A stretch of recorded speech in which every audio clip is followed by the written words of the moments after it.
ಆಕೆ ಇನ್ನು 21 ವರ್ಷದ ಯುವತಿ.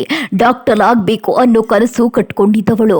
ಅದಕ್ಕಾಗಿಯೇ ಹಗಲಿರುಳು ಅಂತ ಶ್ರಮಿಸ್ತಿದ್ಲು.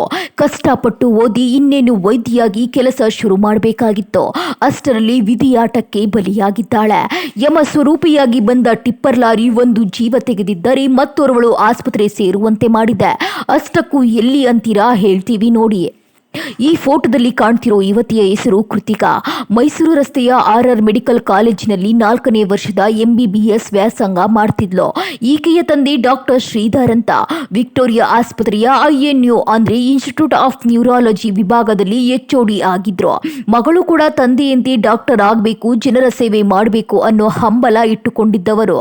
ಆದ್ರೆ ವೇಗವಾಗಿ ಬಂದ ಟಿಪ್ಪರ್ ಲಾರಿಯೊಂದು ಇವರ ಕನಸಿಗೆ ಕೊಳ್ಳಿ ಇಟ್ಟಿದೆ. ಹೌದು, ಟಿಪ್ಪರ್ ಲಾರಿಗೆ ಮೆಡಿಕಲ್ ಸ್ಟೂಡೆಂಟ್ ಬಲಿಯಾಗಿದ್ದಾಳೆ. ಅಂದಹಾಗೆ ಈ ಘಟನೆ ನಡೆದಿರೋದು ಬೆಂಗಳೂರಿನ RR ಮೆಡಿಕಲ್ ಕಾಲೇಜು ಮತ್ತು ಆಸ್ಪತ್ರೆಗೆ ಎಕ್ಸಿಟ್ ಗೇಟ್ ಬಳಿ. ಅಷ್ಟಕ್ಕೂ ಆಗಿದೇನು ಅಂತೀರಾ, ಹೇಳ್ತೀವಿ ನೋಡಿ. ನಿನ್ನೆ ಸಂಜೆ ಅಂದ್ರೆ ಮಾರ್ಚ್ 11ರಂದು ಸಂಜೆ 4:15ರ ಸುಮಾರಿಗೆ ತರಗತಿ ಮುಗಿಸಿದ ಕೃತಿಕಾ ಸ್ನೇಹಿತೆ ಅಂಸ ಜೊತೆಗೆ ಬೈಕ್ನಲ್ಲಿ ತೆರಳುತ್ತಾ ಇದ್ಲು. ಕಾಲೇಜು ಒಳಗಿನಿಂದ ಬಂದು ಮುಖ್ಯ ರಸ್ತೆಗೆ ಎಂಟ್ರಿ ತಗೊಳ್ಳಬೇಕಾಗಿತ್ತು. ಅಷ್ಟರಲ್ಲೇ ಬೆಂಗಳೂರು ಕಡೆಯಿಂದ ಮೈಸೂರು ಕಡೆಗೆ ತೆರಳುತ್ತಿದ್ದ ಟಿಪ್ಪರ್ ಲಾರಿ ಬೈಕಿಗೆ ಡಿಕ್ಕಿ ಹೊಡೆದಿದೆ. ಬೈಕ್ ಸ್ಪೀಡ್ ಆಗಿದ್ದು ಬೈಕ್ ಓಡಿಸ್ತಿದ್ದ ಅಂಸ ಎಡಗಡೆಗೆ ಬಿದ್ದರೆ ಕೃತಿಕಾ ಬಲಗಡೆಗೆ ಬಿದ್ದಿದ್ದಾಳೆ. ಪರಿಣಾಮ ಟಿಪ್ಪರ್ ಲಾರಿ ಚಕ್ರ ಕೃತಿಕಾ ತಲೆ ಮೇಲೆ ಹರಿದು ರಕ್ತದ ಮಡುವಿನಲ್ಲಿ ಬಿದ್ದು ಒದ್ದಾಡಿದ್ದಾಳೆ. ಇನ್ನು ತಕ್ಷಣ ಇಬ್ಬರನ್ನ ರಾಜರಾಜೇಶ್ವರಿ ಮೆಡಿಕಲ್ ಆಸ್ಪತ್ರೆಗೆ ದಾಖಲಿಸಿ ಚಿಕಿತ್ಸೆ ಕೊಡಿಸಲಾಯಿತು. ಆದ್ರೆ ಚಿಕಿತ್ಸೆ ಫಲಕಾರಿಯಾಗದೆ ಕೃತಿಕಾ ಸಾವನ್ನಪ್ಪಿದ್ರೆ ಅಂಸಗೆ ಚಿಕಿತ್ಸೆ ಮುಂದುವರಿಸಲಾಗಿದೆ.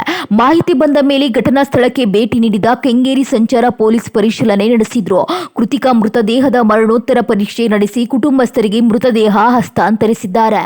ಏನೇ ಆಗ್ಲಿ ವೈದ್ಯೆಯಾಗಬೇಕು, ಬಡವರ ಸೇವೆ ಮಾಡಬೇಕು, ಸಮಾಜಕ್ಕೆ ಏನನ್ನಾದರೂ ಕೊಡುಗೆ ನೀಡಬೇಕು ಅನ್ನೋ ಕನಸು ಕಟ್ಕೊಂಡು MBBS ಮುಗಿಸಿ ಇನ್ನೇನು ಕೆಲಸ ಶುರು ಮಾಡಬೇಕು ಅನ್ನುವಷ್ಟರಲ್ಲಿ ತನ್ನದೇ ಉಸಿರು ಬಿಟ್ಟಿದ್ದು ಮಾತ್ರ ನಿಜಕ್ಕೂ ದುರಂತ.